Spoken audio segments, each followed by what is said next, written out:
And I had to sort of get to this place in my journey where it was like, I just had to recognize the pain, whether it was different or not, and just kind of go about my day and kind of like, not ignore it because you can't, it's there, but just sort of recognize it and not let it take over my entire thought. Because what I realized was worrying about it was not fixing it. Worrying about it was only creating inaction.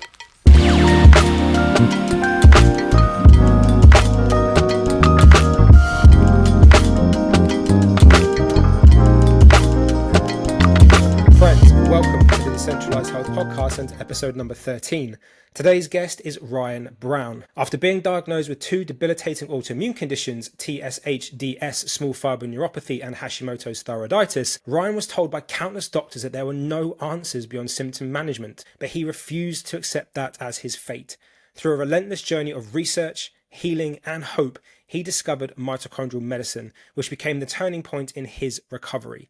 Nature does not make mistakes, but humanity has slowly moved away from its biologically consistent roots in nature. Today, he's not just surviving, he is thriving. With a certification in nutritional therapy, Ryan Brown blends experience with science-backed strategies to empower others facing invisible illness. His mission? To share the protocols, mindset shifts, and overlooked tools that helped him reclaim his energy, purpose, and life. Friends, welcome to the Decentralized Health Podcast and to Ryan Brown. Friends, welcome back to the Decentralized Health Podcast. And today we have an absolutely amazing human being with such a beautiful soul. His name is Ryan Brown, and he is here to share his hero's health journey with you. So, Ryan, welcome to the show, brother. Please introduce yourself to everybody and start your hero's journey wherever you feel you need. Yeah, no, I appreciate you having me. And it's funny because when I was preparing to come on the show today, I was sort of reflecting on all the events that have happened to me in my life. And I've never been someone that's been particularly innately spiritual. I didn't grow up religious in any sense, really. It's sort of something that I fell into through events in my life, but I've always been a strong believer in that things happen for a reason. And one of the most powerful attributes that I think I've been gifted from the universe, from God, whatever you want to call it, is the ability to meet people that help me find opportunity, whether that be, financial, business, meet like-minded people, meet people that teach me things. I think that's sort of kind of what brought us together in a sense. And so when I really reflect on my health journey, it goes a little bit further back than my manifestation of autoimmune disease in 2019. I had something called TSHDS, small fiber neuropathy. And then after that, Hashimoto thyroiditis, which actually probably was there initially, but I kind of slipped through the cracks. I actually discovered that diagnosis on my own, reflecting on my own blood work about a year into my journey. I was going through my blood work and I noticed my TPO antibodies were like 800 and no one told me that. So 800? So I think what happened was the nurse thought she called me, told me that, and then that just didn't happen. So I just, didn't know, because if that if your doctor doesn't tell you you're sick, then you're not. It's in your head, right? So, but really, if I really reflect on it, and I've noticed this I've worked with just over 300 people in the last 4 years as a nutritional therapist. So I'm a biophysics student currently. And so I'm kind of using that to couple it with like a lot of my nutritionist training from 5 or 6 years ago. But I've always sort of been into STEM. Like when I was a kid, I wanted to be like a paleoentomologist and study ancient insects. And I've always been into biology, any type of science. Like you could walk into my bedroom and we have a sign that says "Eat, Sleep, Science." And I love that sign because it's sort of my life. And what I love about biology and biophysics that I think is intertwined with biochemistry is that it tells the story not just of your own health, but of life itself. And so that's why I really do thank people like Dr. Jack Kruse, whatever you think about him, because he was sort of my eye opener into actually using that knowledge that I went to school for in a way to view life's development over millions of years that I never would have looked at otherwise, because that's the story that got us to where we are. And so for me, when I reflect on my own life, when I was about 13 years old, we moved to Salt Lake City, Utah, which if no one's familiar with Utah, it's a very different place than the rest of the US as far as the people. It's a very LDS Mormon saturated environment. And so I just kind of told you guys that I didn't grow up very religious, didn't grow up very spiritual. So when you move to a place that is like only that for the majority of the population, it is a huge culture shock. And I had a very hard time connecting with people because of that, because I didn't have that background. And there's some I felt a little bit ostracized as well. Like when we first moved here, my brother wasn't able to sleep over at friends' houses because he wasn't Mormon. And I think they were scared that we would like corrupt them or like, you know, devil spell them or something weird. And so immediately, even though I looked Mormon, which is very easy to, you just have to be a white person with short hair. And everyone assumes you're LDS in Utah. But when they didn't realize that, it kind of left me isolated. And I was pretty much like that from about 13 to end of college, really. And those are very important developmental years, not only physically, but also socially and neurodevelopmental in your early teens. And so when I moved here, I started developing things like social anxiety, OCD behaviors. And in some ways, OCD served me really well in academics and in things like sports. Like I competed in golf for like my entire sort of like up until college. I played in college, played varsity in high school, and it made me really good because I could hyper focus on it, and it sort of became my life. But I realized in retrospect, I was kind of using those hyper focuses to get away from things that were not happy in my life, which were social. I mean, we're social creatures, and to not have a friend group in your very important developmental years is really devastating. And so when I did get my first real serious relationship at the end of high school, entering college, she was LDS and I was not, which created a major rift during our relationship. But I actually became Mormon for her. I got baptized, started going to temple stuff with her, baptized dead people. We can get into all that fun stuff. Did a bunch of weird shit. And then they really pushed me to go on a mission, because that's something that all young LDS people are kind of encouraged to do. And because I never really was LDS truly, I was just kind of doing it for the sake of love. I didn't want to go spend 2 years of my life away from my loved one to preach the gospel that I didn't really believe in. You know, and so that's kind of where my relationship blew up. And after that, I was just super devastated, because that was the first sort of genuine relationship I had with anyone in like 10 years of my life. And so now that was kind of stripped away, and I sort of tried to regain control. And in that's where I sort of developed anorexic tendencies, orthorexia, really focusing on my health, over-exercising, all these sorts of things. And sort of one thing led to another. And the next moment I knew I was about 88 pounds. I don't know what that is in stones. It's not a lot. Yeah. Or kilos, but it's not good. No. And I was 88 pounds for about 2 years. Wow. So that was a lot of rough and tumble. I actually graduated college at 100 pounds. So I have pictures of me like with my diploma and everything at 100 pounds. Wow. So it's sort of just, I look at it now, okay. But like for a long time, I had a hard time looking at that. And after that, I sort of went through a lot of standard recovery protocols, which if anyone isn't familiar with standard of care for like anorexia nervosa or orthorexia or any situation like that, it's basically like you force feed yourself until you're a normal weight, and then you go to cognitive behavioral therapy and they hope they can fix you. That did not happen to me. I didn't ever connect in therapy. And even though I gained weight to what would be considered a healthy BMI, my body was never the same. I was chronically fatigued at like 19 years old till about 23, which is not normal.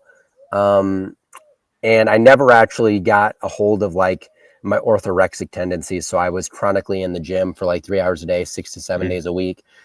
And to me, like every day that I was working out was like, if I was doing chest day meant you do every chest exercise known to man at the heaviest weight with no breaks. And so I'd be there for like 2 to 3 hours. And at about 23, so 5 years of sort of engaging or 4 years of engaging in this behavior, I started getting neuropathic pain in my hand in about July 2019, and that spread to my full body within a month. And so I kind of knew something wasn't right. I started going back and forth in the system, trying to see specialists.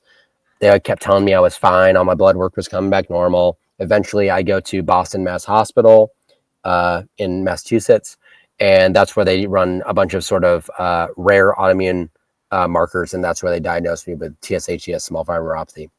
And at that time, this is January 2020 now. Took me about 6 months to get diagnosed, which is actually really fast compared to many other people with autoimmune conditions. I just was like an insanely hard-ass advocate where every referral, every blood test that was being suggested was from my suggestion. I was doing all the research. I actually never even got referred to neurology. I had to tell my doctor to refer me to neurology. Not that they were helpful, but but I was kind of doing everything I could, and I was kind of digging back into like my biology background to like pull out these stops of like knowledge. So I was like reading a bunch of my old textbooks, all these things, and I sort of stumbled upon a story that really resonated with me before I got diagnosed, because I thought I might have MS, for example. I ran into Terry Wall's work, who's a very well-known integrative doctor who had MS, and she sort of stumbled upon mitochondrial function as a root cause of autoimmune disease in general. And so I kind of went down that rabbit hole. But after I got diagnosed in January, COVID happened. I was supposed to actually go back to Boston to do experimental treatment with IVIG, intravenous immunoglobulin therapy, because they had seen some positive changes for young people with autoimmune neuropathy. But that got shut down in March 15th, I think, because of COVID. And so because of COVID, I was sort of forced to go out on my own. And that's kind of when I turned to functional medicine, because I had been reading all the stuff about Terry Waltz, mitochondrial stuff. And even though I didn't have MS, I figured this was a big part of the story, was mitochondrial function. So I started seeing functional doctors, spent tens and tens of thousands of dollars on functional medicine doctors who kept like, doing blood tests, talking to me about heavy metal detoxes, mold, all these sorts of things. And I still was not getting better. And that's where I found Liv Vitae, who I mentioned sort of pre-call. And he really opened the door to me, really opened the door to talk about biophysics and sort of this whole like quantum view of health, integrating sunlight and circadian biology and things like grounding and electromagnetism, all these things that I thought were only food focused or supplement focused, now opened my mind to our mitochondria are actually antennas for our environment.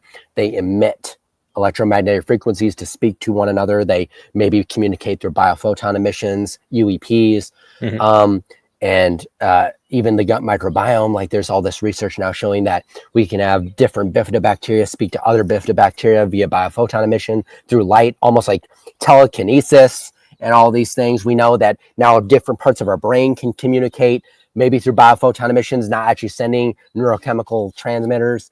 And so that's sort of where my life has been. And that's where I found sort of true healing. So I kind of like shorten this story, but all I want people to take away from it is that I never found a protocol to get better. All I found was knowledge to tie pieces of my story together. And that's what I now, as a nutritional therapist, even though I'm a nutritional therapist in name, nutrition is only a small piece of a pie that I use as an integrative practice to help people. And I know you're well aware of this, having worked with people yourself. And so the one thing I want people to take away from this discussion today is that nuance is key. And that when everyone out there is trying to sift through all this bullshit online and find, goddamn, like what pieces of information actually apply to me, what I want you to know is that it's probably going to come from all over the place.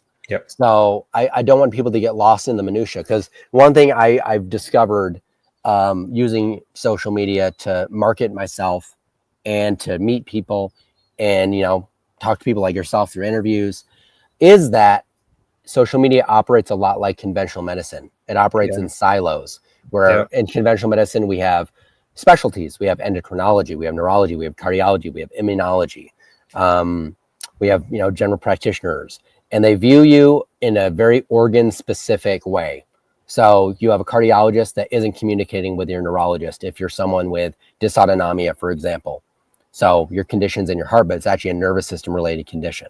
But you have to work with a cardiologist and a neurologist to work on it in an allopathic setting. Well, they're not going to communicate very well. And that's why your treatment's going to suck. But unfortunately, the way social media works is in niches. So it's difficult to navigate because every video may be talking about one sort of idea, but in truth, there's really 50 things affecting that, right? And so what I really love to do is get on a call with someone and actually sparse that out for them, because I think social media can be deceiving in that people think like, oh, it's just mold. Mold's what fucked me up. And it might be, that might be the catalyst, but the catalyst is never the domino effect that led you to the catalyst. And that's what's important, because even with mold, why is it that I only get mold clients from the Northern Hemisphere and I rarely get them from Central America where there's way more mold, way more humidity? Why is it that MS prevalence, for example, is higher in northern latitudes than equatorial regions? Why is that? And so those are the questions that you got to start asking. And so in the pursuit of truth, what I've learned is that you actually only ask better questions. There's no such thing as finding the black and white answer. And so that's why it's like we mentioned before, this sort of having areas of our week meant to like continue research and expand our own knowledge. To me, the hallmark of a good practitioner is someone that's always willing to be wrong and always learning. And so the last thing I ever want to do is portray like I figured out the answer, because all answers do is lead you to better questions, right?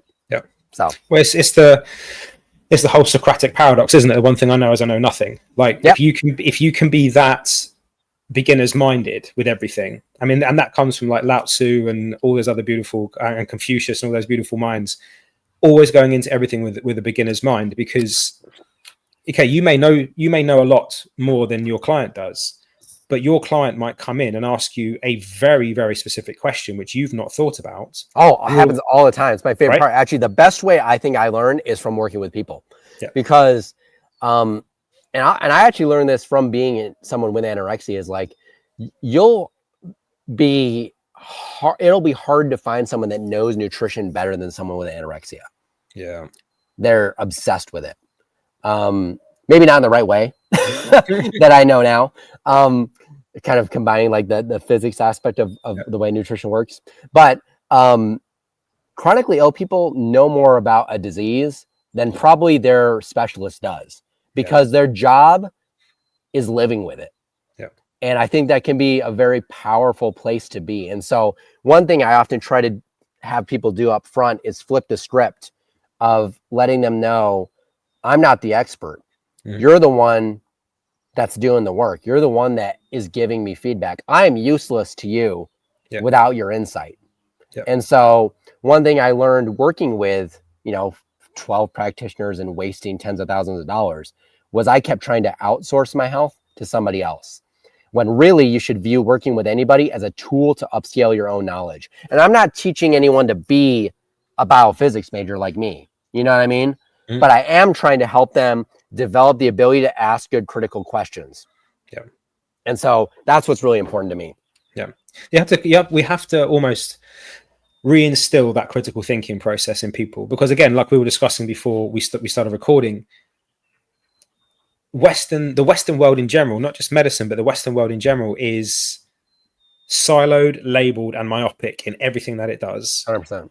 And everything is that, as we said, that the Pavlov's dog kind of training, in a sense of like, you have this symptom, so therefore you go to see this person and then they respond with this medication or this answer.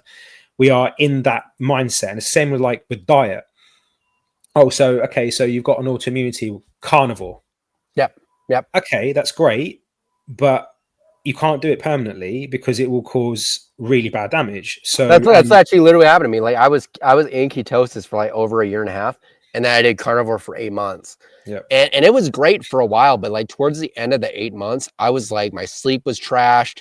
I felt wired again. And it's because I was in, and this is where people need to understand, like, stress isn't good or bad. There's good and bad stress. But even a positive hormetic stress can create a negative stimulus in someone that's overstressed, overstimulated. So that's why, I mean, I think cold's like an easy example, because I think people can easily overdo cold.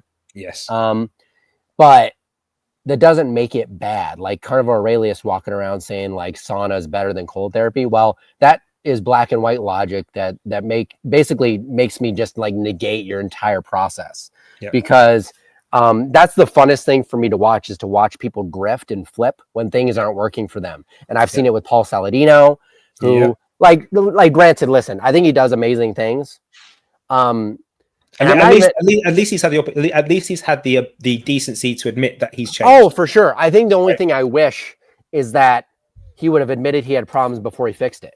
Yeah. Because there was like probably many months of him struggling that he was still peddling the same information without delivering the nuance. And I'm very upfront with people that even where I'm at, I'm probably the healthiest I've been since I was a child. But there are still things I'm working on, you know, and I think a lot of it has to do from the damage I did with anorexia.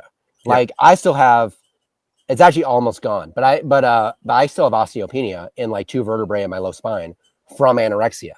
And the reason that is because bone turnover is so freaking slow. It's like a 10-year process. So it's like I can do all the right things, but if I don't maintain consistency over a long period of time, tissues like that have slow turnover are not going to recover quickly. And the problem living in a social media world where we can get like a fix like this is that we forget it's easier to break something than to fix it. I can break your bone in 2 seconds, but it'll take you 3 months to heal that, you know, or grow new bone, I should say. So what I've noticed in the community that really bugs me is tribalism. And I know that we're innately groupthink things. Like it's sort of against our nature to be individualistic in a sense. Well, no, because from a survival mechanism, we would have been outed and we'd be dead. We'd be on our own. So we want to be part of the group. But what's really ironic to me is seeing people that are calling themselves free thinkers, but have really just traded one cult ideology for another. And that's, you know, not everyone in carnivore is like that, but it's like that. Like, that's why I try to refrain. And I see that like within the quantum community and all these things, but that's just the way. And I think social media is part of the issue for that, because that's how you actually gain following, is through niches. But everything affects everything all the time. So that's like the difficult aspect of it. And I think that's where patients that truthfully are like trying to do all that they can in upping their knowledge get lost as they start following someone that's really large in the space, and they probably have a lot of good information, but they're still selling them a half truth because that's their business model. And it's not their fault. Like, I get it, dude, you know? But it is tough because it's hard to work with someone that's so stuck in an ideology that they can't see, you know, can't find their butt with 2 hands. Exactly. And I think, you know, there are, when it comes to like the human needs side of things, the first 2 human needs are certainty and significance. So when we're searching for something, we need to find somebody that has certainty in what they're saying and is significant. Because that will then make us certain that it will work, and it'll make us feel significant to ourselves that we have the answer. So that's now the thing. And here's the beautiful thing. Well, it's kind of scary, I guess, but this is where I found peace, which is probably not something that most people will find. I've found peace in uncertainty. The only thing that's certain is uncertainty, basically. I mean, I think I don't remember who said it, but it's like the universe is organized chaos. And so sort of like the first step to healing is radical acceptance. And the way I put it, work, radical acceptance. Right? And the way I put it is, it's not so much accepting that your fate is screwed should you have like a chronic illness, but it's accepting where you're at. You know? And I think the sort of initial phases of like being diagnosed with something and then getting to the part where they realize like the only person that's going to get them out of it is me, is you have to sort of like, because I mean, I'm sure people will come to you all the time. They're like, man, I just want to be who I was before. You know, and the truth is you can't. And it was easy for me to get there because I had that anorexia past, and I knew, like, actually when I got sick and I knew it wasn't just like carpal tunnel or something like that, my immediate thought was I did this to myself. Because I knew the behaviors I had developed over 10 years were not beneficial to me. Things just hadn't been bad enough yet for me to change. And that's the unfortunate part, is for a lot of people, they may know that they're engaging in behavior that isn't suiting them, Mhm. whether that be mental, physical, or both. But until something dramatically bad happens to them, you're not willing to look outside of yourself. No. And so I wish we could, I don't know how we change that on a systemic level, but I'm trying. I think it's all we can do is guide in that regard, you say, and try, because it's a bit like what Jocko Willink says about extreme ownership. Mm-hmm. And then something else, again, bringing up Gary Vaynerchuk that we were talking about before, like the biggest power you can give yourself is by admitting that everything is your fault. 100%. Everything that's happened in your life is your fault. You have been the main character in your own movie. Yep. You are not only the character, but you are the narrator. So you are the one that is in everything that's ever happened in your life. You are the one that's there. And this is the big struggle, because we live in a world. It's so weird. Like, it's so easy to have a victim mindset. I certainly have had it many, many times. Same. Mm-hmm. And it's hard to sort of talk to someone that's in such a desperate state and is so just torn up about themselves, to tell them that you have responsibility in that. And the thing is, people are just so, I hate it, because it's like, it's not black and white. So anyone listening right now, don't, just know I'm not meaning it to sound black and white. I just don't have a better way to phrase it. But it's like you said, like, everything that's happened to you, you had a hand in, whether directly or indirectly. And the only part that isn't your fault is sort of the training program that we go through in a modern society. Yeah. So what you have to do is break the matrix, right? And that's going to look different for everybody to some degree.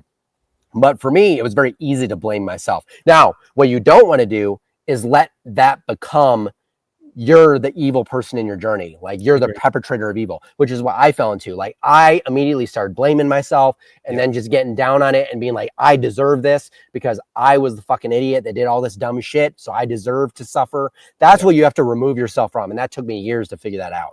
Yeah. Now you can take ownership and not beat yourself up. Of course. That's where you have to kind of get to that place of. And I think the hard part on the journey is people are so focused on the physical modality implementation of a practice to get better that they're not working on the mental aspect of those things, and then realizing they're all the same. Yeah, I'm so glad you said that, because I was actually going to mention that too. That was the biggest shift in my own healing journey. Was, okay, we can treat the symptoms, but they are just the symptoms, and we can address the physical root cause, but that is just the physical root cause. I, myself, you, yourself, are a body of light inside a physical body, which is made manifest by our own perceptions of who we are. Yep. So the thing that's going on up here, what's going on in here, we have to take ownership of that. And that's the bit that we have to work on. That was the biggest shift for me, was understanding that the reason why the condition kept coming back was because I was giving off a emission of feeling or emotion that I did not trust my body. And I didn't have confidence that my body was healed or that it could heal. And, I could walk around where I am locally or be where I am locally and feel safe. And that was expressed in stability. Yeah. But the second I had to move away from my safe zone, the areas that I controlled, all of a sudden that uncertainty created instability. Yep. So I had that mental fear, which created the physical manifestation of that. So the mental side of things, for any sickness, for any physical thing, is the driving factor, which most people don't ever get to address. And it's not necessarily about sitting there with CBT or psychotherapist or anything like that. It's like, what are these symptomologies trying to tell me?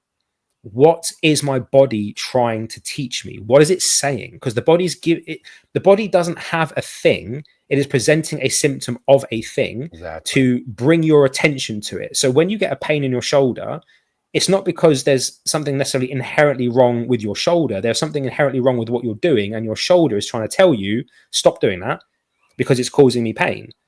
So it's understanding that message and not letting it go from a tiny little rap on the door to a massive kicking in of the door where everything all of a sudden turns into an injury or into an illness. So I'm so glad you brought that up, because that was Now, I didn't get to that point for at least a year and a half on my journey. I was Oh, focusing so much on the physical, Yeah. the mental side of it, and bearing in mind, I teach mindfulness.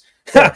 I teach mindset. So it was just quite ironic that the thing that I spent the most time talking about, I completely ignored. Completely. It's often like that. I mean, I've only really been talking about mindfulness as far as like content in the last 6 months, but it's been a piece of my journey from nearly the beginning because of the background with the events that I had through my life. So like I knew when I moved, when I was a 13-year-old kid, my psychology changed.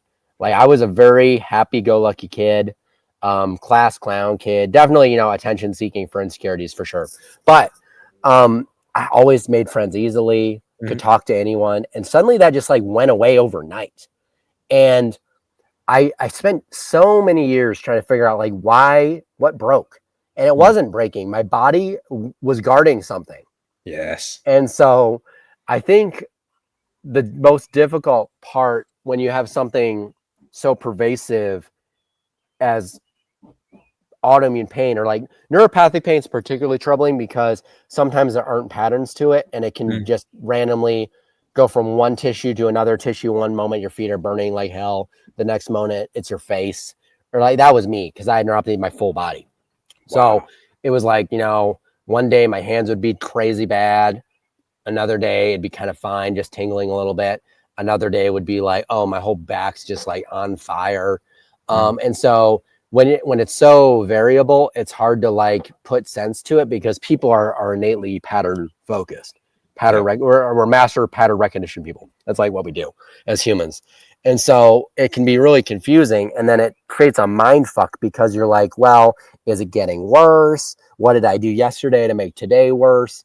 And I had to sort of get to this place in my journey where it was like, I just had to recognize the pain, whether it was different or not, and just kind of go about my day and kind of like not ignore it because you can't, it's there, but just sort of recognize it and not let it take over my entire thought. Because what I realized was worrying about it was not fixing it.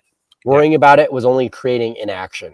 And so inaction was my enemy. And so one thing I have to help pretty much every client with neuropathic pain specifically is every time you feel like you have a new symptom pop up, recognize that most likely it's not a new thing really, and focus on what you're actually doing rather than get caught up in the fear, because fear will keep you frozen. And being in fear and freezing is a sure way to get worse. So you sort of have to recognize like that it didn't happen overnight, and it's not going to be fixed overnight either. I was 2.5 years of work to get better. So it's one of those things where it's like you learn patience either very quickly or very slowly, right? And so I think I learned patience pretty quickly, that this was like probably 10 years in the doing. I was kind of allowing myself to have 10 years to get out of it. Now it happened faster, but I sort of put that in my mind so that I wouldn't get down on myself so often. And I think the most difficult part of like having something so pervasive like that is like the patience factor, because we're so used to just going to the doctor, they give you amoxicillin for whatever, and then in 7 days it's gone. But that's just not how life works. And the thing too is like I sort of found peace in like you said, my symptoms being a message for me. Like I was meant to have this to learn something from it. And so that's something that I also try to instill with clients, is like, this didn't happen to you for no reason. Like your body's trying to teach you something important. And so we should listen to it and not try to fight it. Exactly. It's happening to you, not for you. Sorry, happening for you, not to you. Yeah. And so I think that's sort of an important mental cue. But that goes back to like this idea of nuance, right? Where the first step is to try to stop outsourcing it. Like there's nothing wrong with seeking out mentorship or practitioners or whoever. But the goal isn't to have someone fix you. It's to have someone give you the tools to have a better understanding to fix yourself. Exactly. And so that's why it's like when I look at like political movements like Maha, I think they're great. But at the same time, really what the majority of people are doing are saying, okay, listen, I voted. That's all I need to do. They're going to fix it. And now what we're seeing is like they're attempting to fix pieces of it. But to me, it's actually not fixing things in a meaningful way. Like all the things they're doing could be undone in 4 years, 8 years, really. And it's like I think it's great that they're trying to, incentivize ingredient changes within food. Like I saw some today about like them finally getting rid of titanium dioxide or some shit. Oh, wow. Hopefully, which already exists in Europe. Like they already don't have that. But there's another thing where I saw Donald Trump tweet, we need to expand 5G, 6G and be the world leader in wireless. And I'm like, dude, fixing chicken dyes out of food ain't going to fix shit. And I made this statement the other day where I was like, listen, it's going to be amazing when people realize that cancer rates and mental health illnesses and autism aren't going down, even though we've removed all these dyes and, made like Fruit Loops, not Blue 3 and all this stuff, because that's not the biggest part of the problem. We're so addicted to this shit that we're talking to right now on that no one wants to get rid of it. And so anyway, that's for sure. Yeah. And so I have like cautious optimism, but at the end of the day, I'm not the real thing people need to get away from is relying on someone else to do the dirty work. Like, listen, Skittles has had titanium dioxide in it forever here in the US. You know what I did? Don't eat Skittles. Didn't fucking eat Skittles. And also, you know what removing titanium dioxide from a family pack size of Skittles doesn't do? Stop a kid from eating a fucking family pack size of Skittles or going to 7-Eleven and buying a Team Gulp that's 160 ounces of Sprite that still has hundreds of grams of sugar in it. Whoa. And so what really hasn't changed, and I don't see changing quickly, and that's okay, it wouldn't anyways, is the cultural norms that we've built over the last 150 years in modern American food culture. Just the fact that we, take an ingredient out doesn't change the fact that the size of a goddamn plate is double the size of one in France. You know what I mean? And that's the part of the story I fucking hate that no one's really talking about. And it's not that people aren't talking about it. It's that the big players that are going to these Maha dinners aren't talking about. It's great that they're incentivizing these things and that they want to rewrite the nutritional guidelines from 150 pages of bullshit to 5 pages of reasonable changes.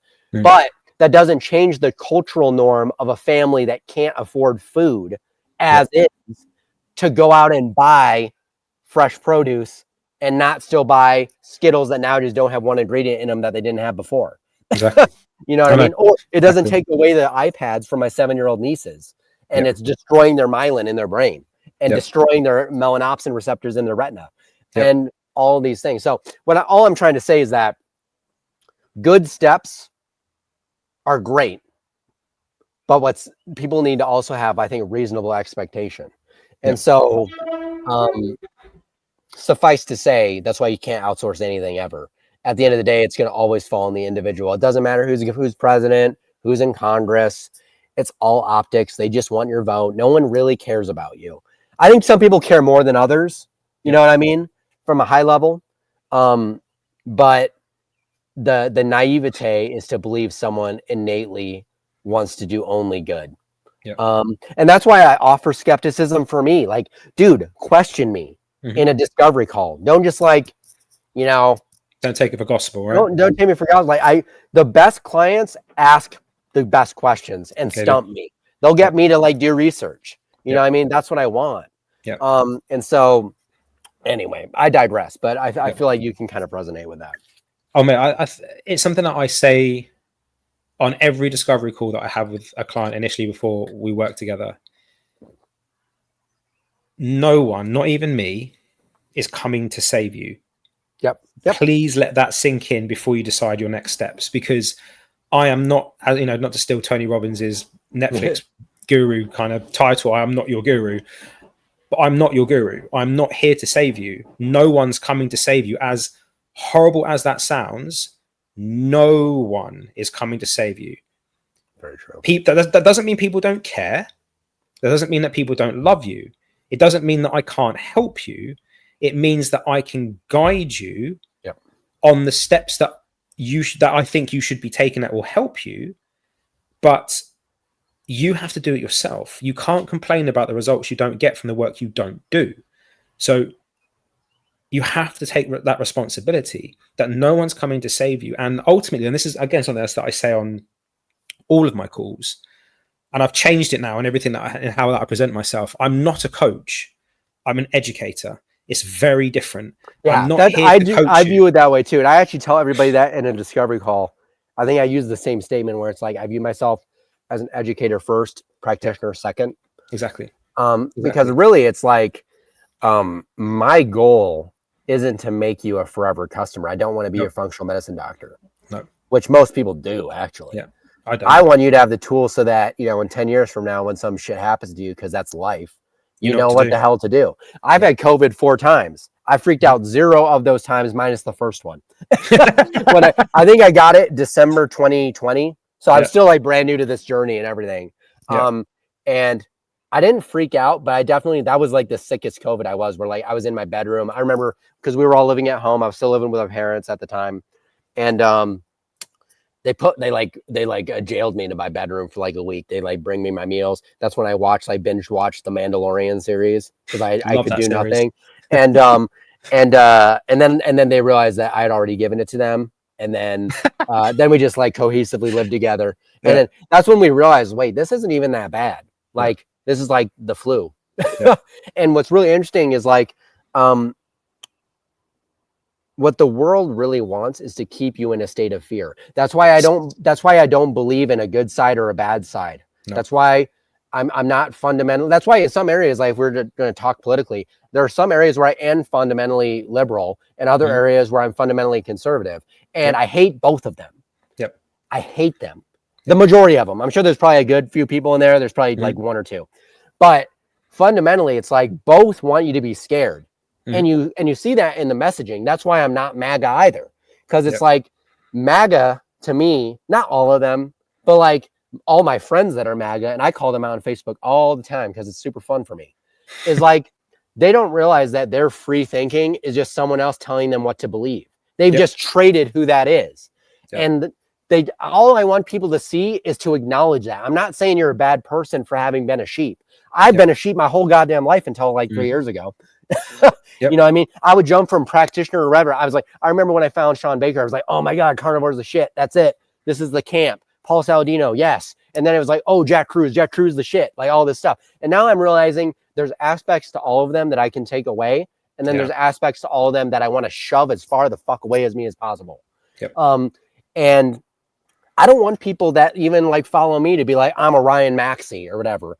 I'm just another guy that's trying to share story, share knowledge, share with you what I'm currently reading and studying, and let you know that I'm just a dude out there, like in an endless education setting.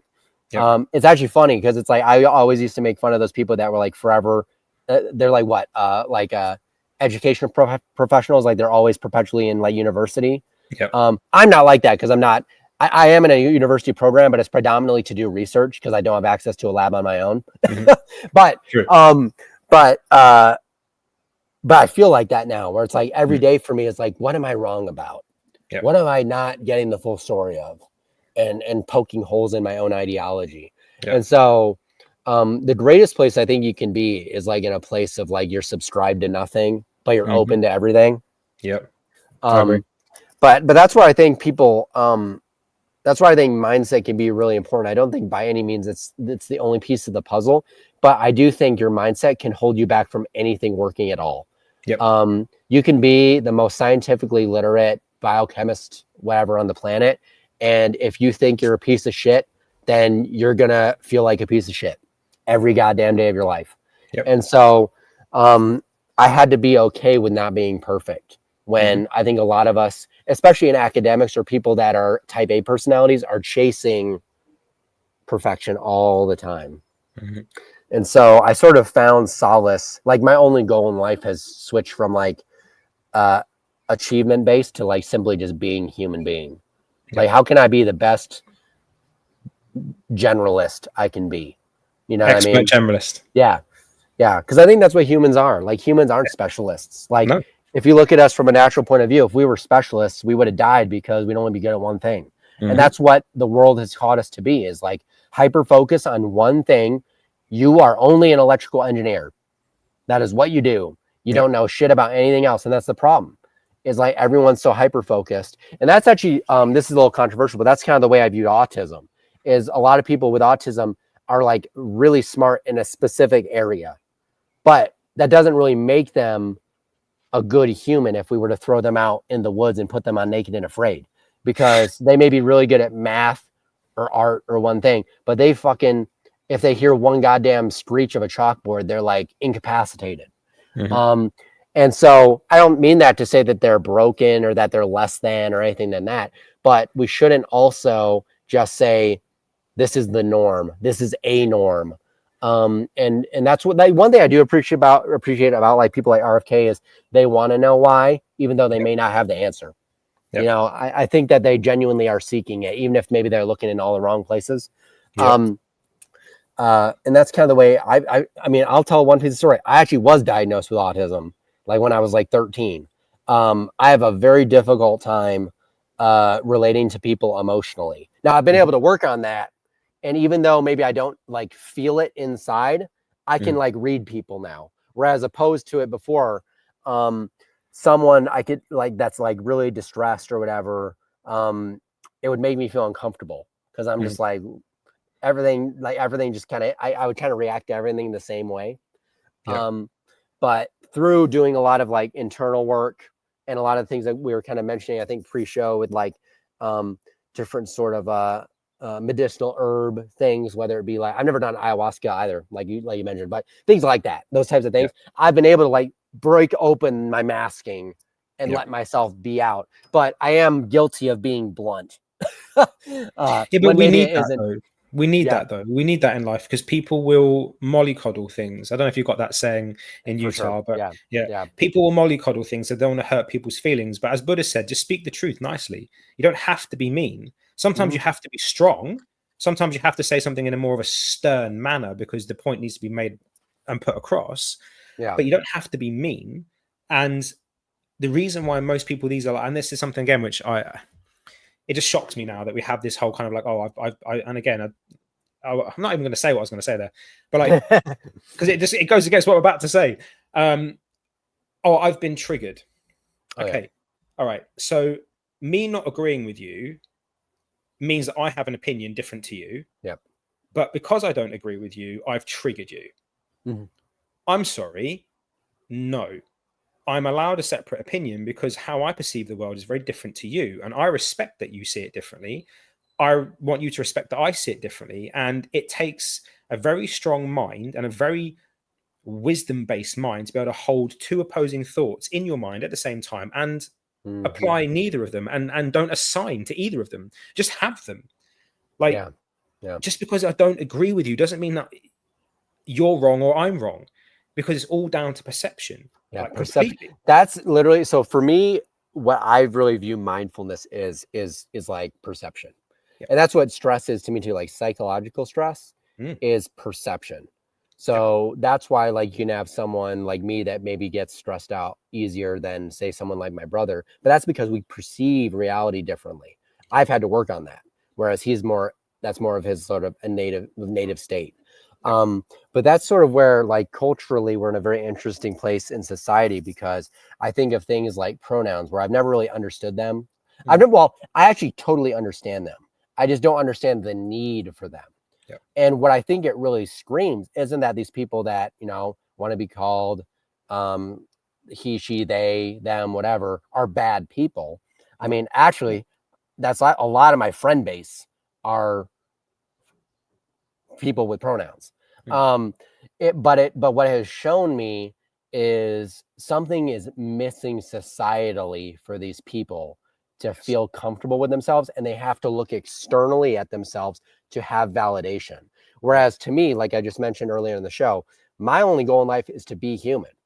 So the problem with that is everyone, I think, needs to feel special. And I think that's the world we live in, where I'm the opposite, where I have no problem feeling completely ordinary. In fact, I'm done striving to be special. I spent my whole life trying to be somebody, to be validated, to have people look up to me for whatever reason, whatever, to have attention. And I realized that just came from my own insecurity of not being able to sit with myself. Yep. And so when I say that to someone that maybe, you know, is non-binary or whatever, they like freak the fuck out at me because somehow I'm attacking them for calling them or for saying that I don't understand why you just can't be okay with whatever. And the thing is, it's like we both can be right and wrong. Like I don't really care. For me, the thing that's dangerous is making something your entire life system. Yeah. So like if your life evolves around only one sort of personality, that to me is innately not human and tells me that there's something more going on. That's why it's like, I don't know if you've noticed this, but people that have the most mental illness, most physical illness tend to be in those brackets of idealistic sort of they have a lack of self. They feel they can't separate what they do from who they are. Yeah. And I don't think people can see those patterns. Like I've never met so many young people in my life that are on Adderall. Like even growing up, I don't think I knew anyone that was on it. At least like they didn't tell me. Nobody I knew was. Yeah. And now it's like I'm 29. Everyone I know that's like probably my age or younger, like a good 80% of them are on a stimulant or have ADHD. And the wild part about it too is like when I observe the way they live, to me it's obvious why they have those issues. But to them it's just like the way they are. And I think the one disservice we've done is separate mental and physical health and make mental health only this is the way you are, and not the fact that it's tied to physical environment changes and psychological development intertwined.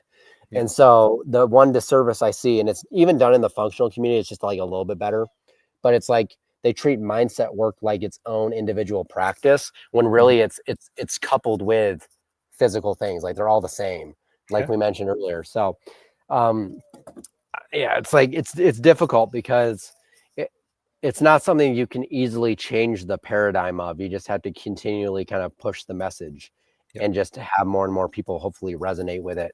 And I think people. Yeah, go on. Oh no, keep going. You're good. No, I was just going to say, I think, you know,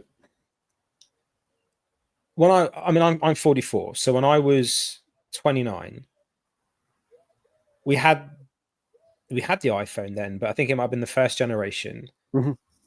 Internet wasn't what it is now, but we had it. Didn't have smart TVs.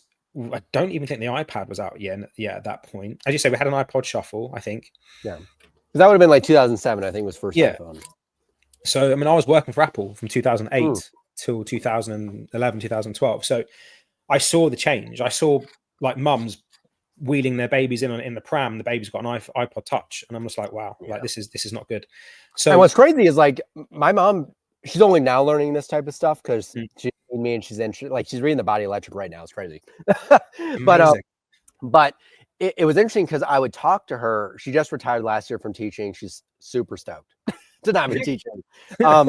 But she noticed like within the last 10 years, all these crazy psychological changes in kids. And even she knew as she was being pushed to do hybrid learning, basically to just hire less teachers and pay them less. She noticed that this was not serving them. They had developmental issues, social issues, weren't learning to read as well.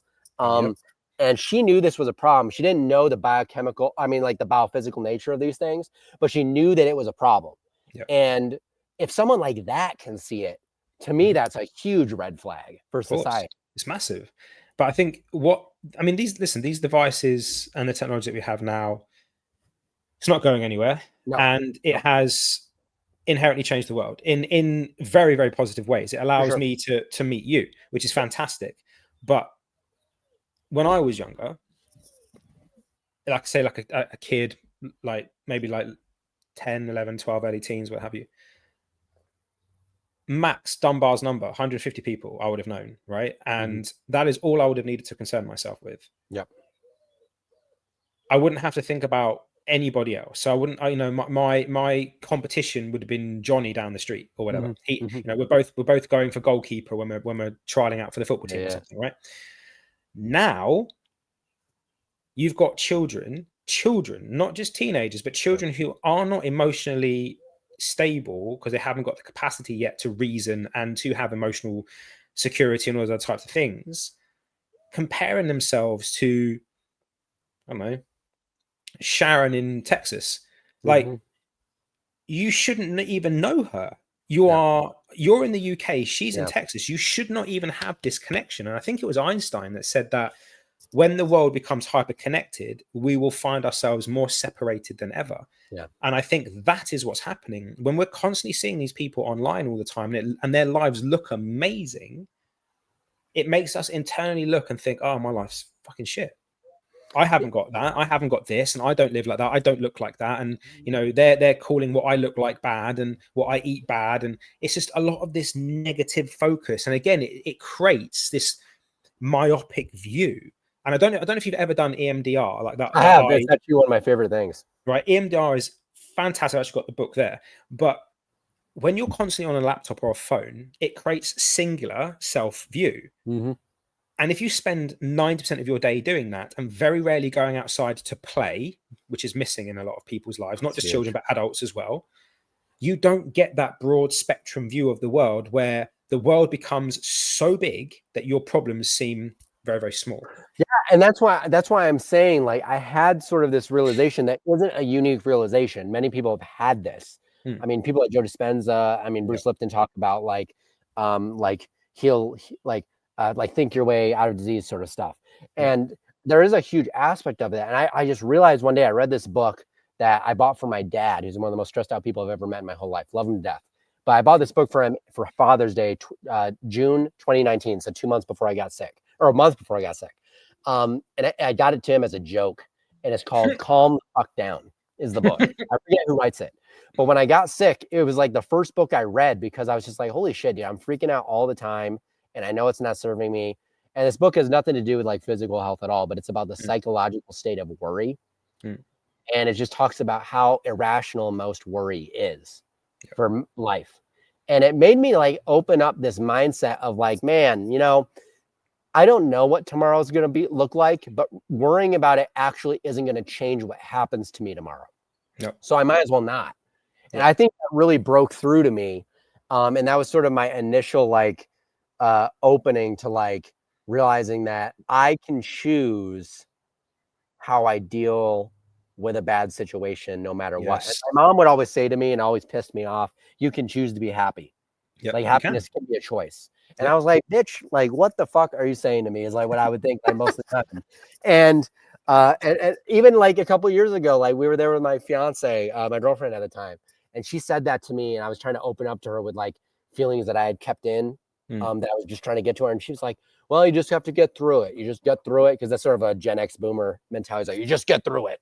You know, like if you're like fucked in the head, you just go through it, you stuff it down. Which is not, don't do that. Like, let it out. Please don't do that. but I was just like, man, like she would just always tell me to be happy. And I realized one day, like, yeah, you can actually choose to be happy because your whole view of the world is your choice. It doesn't matter what situation you're in. It's true. I've met some homeless people that are happier than fucking I was making 6 figures. You know? And so it's like, how can they be happy when they fucking have nothing?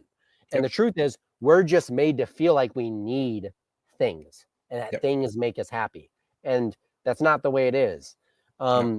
We get to choose. We get to choose. As Einstein said, we get to choose whether we live in a hostile or a friendly environment. It's choice. It all comes down to choice. And it's funny. And it's like, I think people will listen to a podcast like this and maybe go away thinking like, man, like I didn't get any like actionable items out of this podcast. And that's not really the point.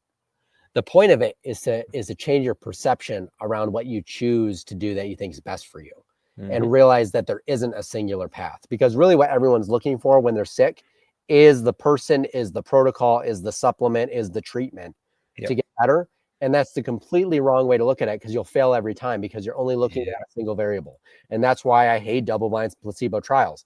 And I understand that the way to make them work, they need it to be like that. They need a control. They need a variable to look at. But that also creates huge problems within those studies. And so unless you view them in that lens of that problem, Yeah. you'll always get the wrong answer, and you'll never find the cure to Alzheimer's or to cancer, because there's 10,000 reasons everyone could have those diseases. Yeah, it's and true. So all I want people to do to take away from the show is to think, what are the multiple variables that I need to consider for my situation? And then you just focus on them maybe one at a time to keep them manageable. Yes, exactly. Do you know, I had again, like a lot, you'll probably have this as well, but a lot of the clients that come to me, they are type A, very type, because I work a lot with entrepreneurs, high net worth people, and they're very, very type A driven. And I can literally verbatim have the same conversation with all of them.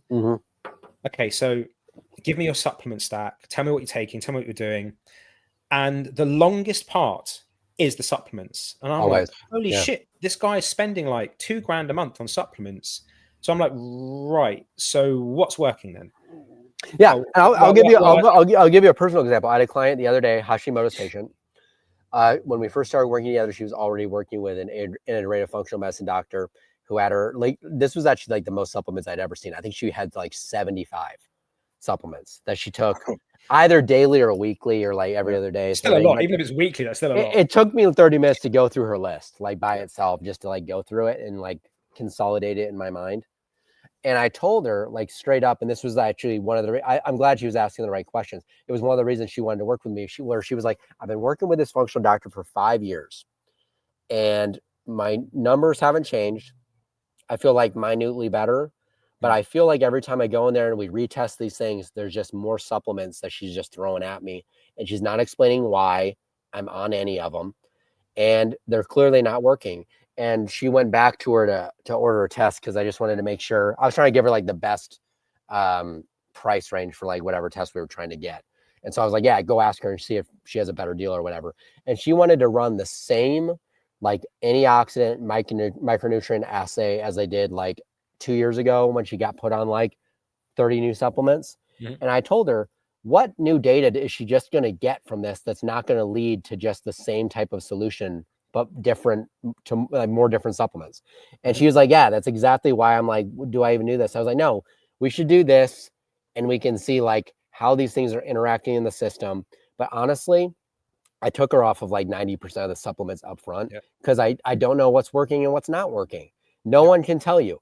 And if our body reacts from inputs and outputs, if you have 50,000 random inputs, no doctor's going to be able to tell you what fucking input works, what one doesn't. There's nobody's going to figure that out. There's no way of knowing. There's no way of knowing. And the truth is, maybe none of them are doing anything. No. Some of them will probably contradict each other. Some of them will probably have some kind of correlative effect. Some of them will be synergistically unpalatable with each other. Like, there's so many things. And I'll give you like another specific. Sorry to cut you off. I'll give you an example of like antioxidants specifically. Like, we know if you actually understand the electron transport chain, ROS, reactive oxygen species, are an important part of that in a good way. And sometimes actually excessive ROS in small stents is a positive stimulus. And so what's wrong is we all look at these things in a black and white nature. ROS bad, that's not innately true. I mean, ROS give off the most biophoton emissions of the entire process, which is a huge thing. And there was a cancer study done in like the early mid 1900s on cancer, where they found like vitamin A or something like suppressed tumor cells in cancer. And so they were doing a study on a control group with no antioxidant input, and then a control group where they were taking like an insane amount of beta carotene. And they found they actually had to end the study preemptively because all these people taking beta carotene were dying faster. And they were like, what the fuck is going on? And that should have been like a huge insight for cancer, because what I see now in the cancer group with people like Barbara O'Neill or like all these people is they want to create alkalinity. They want to create people like put all these people on insane doses of IV vitamin C. And I don't think that's necessarily the right route, because what they find is that if you increase antioxidant exogenously, it'll decrease apoptosis. So that's your cell death response, which is a natural, healthy response. Like, if you look at an anthill as a singular organism, a sick ant often will leave the nest to die, to prevent spreading sickness to the rest of the organism or the anthill. Well, that's what your cells try to do. When they get sick, the natural healthy response is to, if they can't get healthy again, is to die, as to not sicken other cells. What happens in cancer is apoptosis is downregulated, and they're not dying. They're living on as sick cells, and then they metastasize. So what happens when you add more antioxidants to the system? It reduces ROS, which ROS is an important trigger for that apoptosis event in the first place. You lower ROS inadvertently. Well, now they're not getting these ROS signals to die, and that actually exacerbated the cancer, and that's what they found in that study. So I don't think there's always a place for certain therapies. The problem is looking at it as a black and white nature of like, oh, take tons of vitamin C all the time. And so you kind of have to look at it as an integrative system. Like, there's a reason why throughout human history we didn't need to take 1,000 milligrams of vitamin C every day of our life. To think that more is better makes no fucking sense, let alone the fact that most of those exogenous antioxidants that you take orally break down to shit before it ever even gets to a system anyways. You don't even get it usually most of the time. So I just want people to like look at things more broadly in the terms of like, if you were out, and I actually think Naked and Afraid is a great example, because if you throw people into the wilderness, what do they focus on to survive?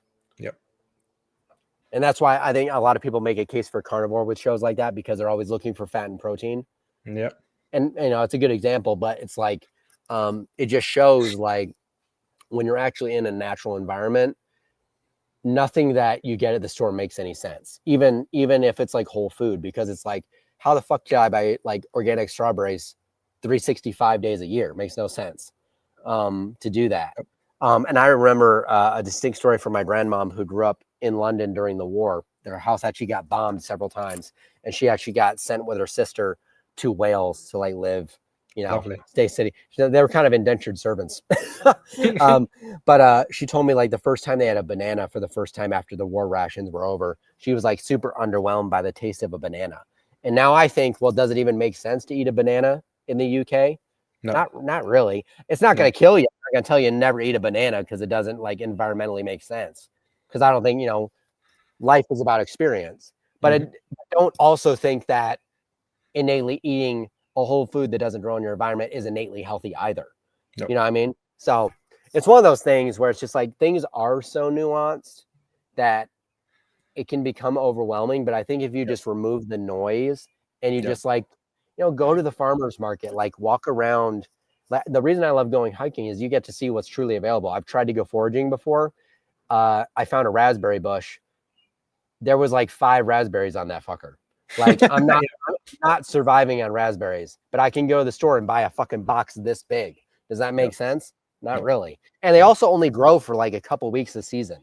So it's like, I have raspberry bushes over here. Like they'll produce for like a month at best in like early summer, and then they're done. So I just stop eating them. So I think actually when people ask me like, what should I eat? I think it's actually the easiest answer. It's like, what the fuck's growing? You know what I mean? So I use an acronym with my clients. I use the acronym SOUL, as in like your soul, SOUL. Oh yeah. Seasonal, organic, unprocessed, local. Just keep it nice and simple, because as humans, we have this fantastic, but yet sometimes pointless ability to overcomplicate things that are very, very simplistic. Yeah. And I think the difficult part is, if people think it's simple, they think it's wrong. They think it's got to be like more complicated than just like eat seasonal, like get morning light, be grounded. It's like so dumb that it's like we mind fuck ourselves. And it's like, well, what does your dog do, bro? They're not wearing like rubber shoes 24/7. Like a squirrel is always grounded unless they're on the power line. You know, like it's super obvious what we do. We're just so removed from it that we are like blindsided. We got to take the blinders off. Well, I saw a very good post the other day that said we are at a really stupid place in humanity where we need scientific studies to prove that nature is good for us. Yeah, there's like a study I shared the other day that was actually really dumb. I was just trying to get it to prove a point. It said something like 120 minutes of like time in nature a week like improves all-cause mortality or something like that. And a friend of mine who I've known for a long time before all this stuff, messaged me, and they were like, 120 minutes a week. That's like so little. I'm out there like hours a day. And I'm like, yeah, that's how sad it is. is that we shouldn't have to have a scientific study to show that nature is good for us. Yeah, there was a study at like a science fair at the university I was at in the spring where someone was doing. I thought the study was. I thought it was kind of cool that they were doing it because it had to do with circadian rhythms, but the study itself was dumb. Where their whole study was like, can you bypass the downregulation of melatonin at night from artificial light with supplemental melatonin? Like, can you cheat the system? And what they found was no. And I'm like, yeah, duh. I'm actually sad you had to waste time doing that for a school project. Yeah. I'm like, that's such a dumb, but that's the way humans think, is like, wait, how can I have my cake and eat it too with a stimulus that's alien and not meant for my biology at all? And that's why I hate like the idea of like smart homes or like integrating all this stuff, or like putting a chip in my head so that I can like go to Google with my eyeballs any time of day that I want. It's just like, man, it's so sad that people want to do that. Is like the thing. But like you said, tech's not going to go away. I think we just need to realize there are smarter ways to go about it. Like the way I'm talking to you right now, it's like I do all my calls outside unless it's rain, sleet, snow, or hailing. You know what I mean? Mm-hmm. And I'm grounded right now. It's like, you can do these things. Like I really incentivize my clients. Like when we're doing our calls, you may work a 9 to 5, but when we're doing our calls, you're usually at home. Go the fuck outside to do them with me. Yep. And that's an hour of sunlight and grounding that you just got in without doing anything else. Like we're doing it together. Yep. So what a great opportunity. Yep. And like there's that age old saying, like with the gym, where it's like, if you want to go to the gym, you'll make time to go to the gym. Mm-hmm. Everyone has more time than they think. They just would rather fucking Netflix and chill at night than watch the sunset when the sun sets at 10 p.m. So you just got to make things a priority, man. And that's that's the only thing. I'm guilty of not doing it as much as everybody else. But the difference between me and usually the person that doesn't know better is that I know what I'm doing isn't beneficial to me and I can do better. And so the best way to be accountable is to have people hire you to help them be accountable. And then I feel accountable to them to be accountable. Yep. Agreed. And I think, just going back to a point, because I want to be very, I want to not overspend your time here. Because I know that you're a very busy man. You said something about actionables, that people aren't going to think there's many actionables they can take from this. So I want to give one, and then I'm going to ask you to give a couple, which you think, like if somebody comes to you, let's just say, and they're like, I can't necessarily afford to work with you, but could you just give me 3 things or 2 things that I could instantly go and do? So that I try and help people like that as much as I can. So going back to the food piece and about this diatribe kind of focus on like carnivore or veganism or whatever the case may be, there's a lot of things that people think about now, which is fasting and then feasting, right? So we have those 2. They're the things that people do. They fast all the time and then they yam shit tons of food. There's a variable missing there, and this is not me saying, this is from Joel Green's book that we were talking about earlier. Is, you mentioned it, and this is why it came to mind, is foraging. He says the thing that's missing in everybody's life right now is diversity, and not in the sense of like, rather than eating a steak, eat some like venison, or rather than eating broccoli, have a carrot. What he's saying is the source of your food needs variety. So you've got the fasting side, when you're not going to have a lot of food around you, you can't eat a lot, fine. Then you've got the feast, which is the hunt and the kill, great. That's the carnivores looked after. That's the intermittent fasters looked after. In the middle, you have foraging. When there's no game, when there's no big animals, what are you going to do? Well, you're going to eat those 5 raspberries. You're going to pull that tuber out of the ground and sit there and eat it. That's what's missing. We've got to fast, forage, and feast. I love that. They're the simple things that you can apply. And what this does is it means that the plants are giving you all the nutrients that they give you, and the tubers and the fruits, obviously within season, because they'd have to be growing. Yeah, they'd have to be, right? And they're going to feed certain bacteria. Then you've got the meat side of things, which is going to feed certain bacteria. Everyone's happy, and what you get is a balanced microbiome. That's actually why I love growing my own food. Like actually what we're doing right after this is we're going over to, at our university, we have a community garden area. Love it. And then we have stuff here too, but we're going to go over there and plant all our stuff. Amazing. And so it's going to be great. And we've kind of picked things out for the season. So we know that like we'll have these things come into June, July, and then we'll have these squash stuff come up in like August, September. and then so on into the fall. And so that's a beautiful way to look at it. I think if I had one piece of advice for anybody, it's that, I mean, this is very lowball one, but it's like you just need to like go into nature no matter what that means for you. If it means like laying in the grass in your front yard, which I do all the time and look like a complete weirdo to my neighbors, do that. If it means like sit in your backyard and play with your kids on the swing set, like I have over here, I play with my nieces all the time, barefoot, do that. If you want to just go to a park, when me and my fiance first met, the one thing we really bonded over, because she really wasn't in this world, but she was really into nature. She's a geology major, all that type of stuff. We would all our dates were like going to parks all day. So we would go to a park for an hour, go to a different park, go on like a little hike, things like that. And I'm really blessed here to like be able to go up in the mountains in like 10 minutes if I want, and just like go sit in a tree, Amazing. But I think people really undervalue just being outside anywhere. Now, granted, if you're living in like an HOA and they're freaking spraying all your trees with a bunch of crazy shit, like, yeah, maybe go not there. but like still, like, give yourself a little bit of grace. There's no like quote perfect place to be. It's always better than not being anywhere. The other thing that I think I would mention to people as it was more of a mindfulness side of things is I want you to write down, if you're someone that's really struggling and you're new to this journey, or maybe you've been into it for 7 years and you're still fucking just like fed up, and you've hired a bunch of people, you're still sick as shit, and you're still missing who you were before, because I think that's a big one. You need to allow yourself time to grieve. But I want you to write down on a piece of paper. I did it on my bedroom mirror, and unfortunately I did it in permanent marker, so it's there forever. I kind of like it now, but I wrote down the person I want to leave behind. Yes. On one side, and then on the other side of my mirror over here, I wrote the person I want to become. And that means like it could be anything. It could be physical attributes. I try not to hold it that, but also just like the way I perceive the world. I wrote down there, like, find my other half, I think was like one of my things. And I did that on accident. It was great. But I think people don't spend enough time when they're sick visualizing what life is like on the other side. They're so in the heat of, they just want to feel better, that they don't really know what they would do with it. And so what I did is I wrote down help people.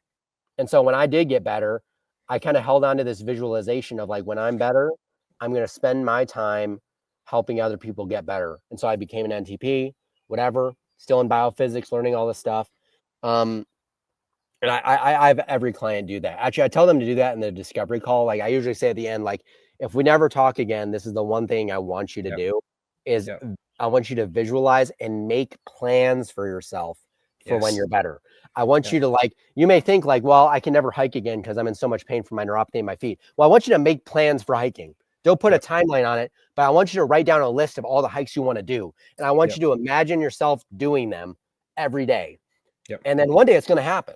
And that's what usually does happen, is like, if you can imagine yourself being better, your body will take those sort of subtle cues of that and build new neuroplasticity. And it's incredible. So that's sort of like one of the most like powerful mind visualization things that I have people do. I do the same thing. From a more physical side of things, when it comes to food, I love everything you just said. The other aspect I kind of want to add to it is when you have an imperfect day, because they'll happen, is to just like say fuck it. Now, don't say fuck it and, binge for a week, which is what happens sometimes. But I want you to let it go and realize tomorrow is a new opportunity. You're never held by the events of today or yesterday. And so I want you to sort of analyze I always end my day with a little bit of self-reflection. Sometimes that looks like journaling. Other times it just is me laying in bed or laying outside in the grass, just thinking about it. And I always give myself 3 things that I did well and 1 thing that I can do better 10% tomorrow. So I want every client, and this is what I have every client do, but I think everyone listening can do this too, is end your day with 3 things you did really well. And it could be like, it could seem really menial. It could be just like you fucking saw the sunrise. You know what I mean? But I want you to I want every day to end with wins. And then 1 thing that is like something that you can work on tomorrow, but not something like, I don't want you to end your day with, I totally fucked up and I fucked up all these 10 things. Like, sure, maybe you did. But what are the 3 things you actually did excellent? Give yourself wins. Yep. Because that's how you stay consistent. So I think those are kind of the sort of like 2 or 3 minor things that I would have people do. And sometimes the best thing you can do for yourself is give yourself a break from learning too, and just focus on being in the moment. Like I took a whole like 6 months off of like listening to other podcasts just because it was so overwhelming. When I was trying to get better, I was just hearing all this shit, and it was good, but I just didn't even know what to do with myself. And I realized all I was doing was listening to things and doing nothing. So I was like, cool, I'm going to give myself like a month to just do things that I've been listening to and not just listen to new things. Yeah, I agree with you. And there's a great quote that goes with that, where it's action very rarely leads to insight very rarely leads to action, where action always leads to insight. So it's the doing the thing. And I don't know who this quote's attributed to, but the magic you are seeking is in the work that you're not doing. I love it. So do the thing. Just do the thing. But don't. And the one thing that I have, I mean, I've been teaching people, coaching people, educating people for 15, 16 years now. And the one thing I've noted with people, and it's not just them, I did this as well. We will say we want to do something, like say lose weight as an example. Yeah. I need to lose 2 stone in a week. So what I'm going to do is I'm going to go to the gym 74 hours a day, 20 days a week. And then after day 1, when it doesn't work, we can go, oh, well, it wasn't my fault. It was just too hard. Yeah. Yeah, we made it hard. We made it hard. Really make it simple. Like if you are struggling to go to the gym or go for a walk and go outside, don't set yourself a hike. Don't set yourself a 60 or 90-minute gym session. Go to the gym, 10 minutes on a treadmill, come out. Or go for a walk for 10 minutes and come home. Like no one's watching. Nobody cares. That's the beautiful thing. We think everybody is looking at us. Trust me, nobody gives a shit because everybody is self-centered and everybody's thinking about themselves. It's very true. Nobody cares. Nobody's watching. Just go do and just do a quarter of that thing. Just start with that because that's all you need to do. If you've been sick and you've not been able to eat food, like that was the position I was in. I didn't start eating again by ordering like a massive amount of food and sitting there and trying to eat it all. I started off with like a bowl of soup. Yeah. Because that's all I could manage. Yeah. And I'll even add to that. Like there's a saying that I'm probably making up. I'm sure someone else has said it, but it's something like, there's no right time, but every day is, there's no right time, but there's always good. There's no right time, but it's always a good time. Yes. There's never like a bad time to start something, but there's never going to be a right time either. No. And so you just gotta start with anything. Like literally, it's like, that's why I love working with people that are blank slates, because it's like, I can just start them with like the simplest thing where it's like, dude, you might not hit sunrise, but like, just make sure the first light you see every day is sun. Just like open a window, like anything for 5 minutes. Just start with that. It's like people want to make it a goal. Like I have friends all the time. They're like, I'm going to train for a marathon. I'm like, cool. They ask me if I want to do that. And I'm like, no, but I'm still fitter than them because I never actually end up training for it. And it's like, it's because I never set like some monstrous goal with a timeline. I just made it part of my day. And really the key, any success story is about making something your new lifestyle. It's not about creating a timestamp on something. That's why I don't really, I think 30-day challenges can be good to like kickstart stuff sometimes, but what usually happens is people like, they lose the accountability and they didn't actually make that a lifestyle for themselves. They just made it like a short interim thing, when really you got to figure out how does it fit in your ecosystem. Yeah. So anyway, and it's different for everybody. It's different for everybody, brother. But Ryan, this has been absolutely incredible. And I'm definitely going to ask you to come back because there are areas that we didn't actually touch upon, which I would love to hear more about. So before I let you go and go to plant your vegetables and fruit, where can everybody find you if they want to kind of reach out and connect with you? Yeah. So I'm the most active on Instagram. So you can find me at Ryan Mitchell Brown. It should be spelled the same way as it is like on the screen right here. So Mitchell's with 1 L. Just don't make that mistake. And feel free to reach out to me. Like I'm pretty good at answering messages, throughout the week. My email and website are on there as well.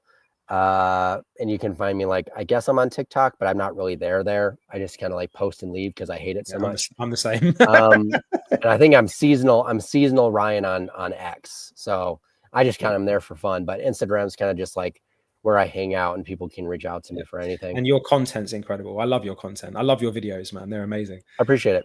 Yeah, that's so good. So what I'll do is I'll put all of that in the description box below so everybody can find you. Ryan, thank you so much, brother, for coming on and sharing your story. It's been a true pleasure to actually be able to sit and have this conversation with you. So many similarities in our journey, which is fantastic, but also so much nuance as well, which is beautiful. And thank you for being honest and not guarded and just obviously just being your true self. I love that, and telling your stories. It's an absolute honor to sit here and listen to it. Anytime. I've been wrong so much throughout my life that it's like I'm just kind of okay with, like, you know, if I said something wrong, I'm always willing to like be righted about it and just like go in a new direction. So yeah, no, I appreciate it. Thanks for having me. Amazing. My pleasure, brother. Ladies and gentlemen, Ryan Brown, the Centralized Health Podcast. Thank you for tuning in. Like, share, subscribe, do all that beautiful stuff. You know how to do all of that, so I'm not going to tell you how to do it. And until next time, stay blessed. Speak to you soon.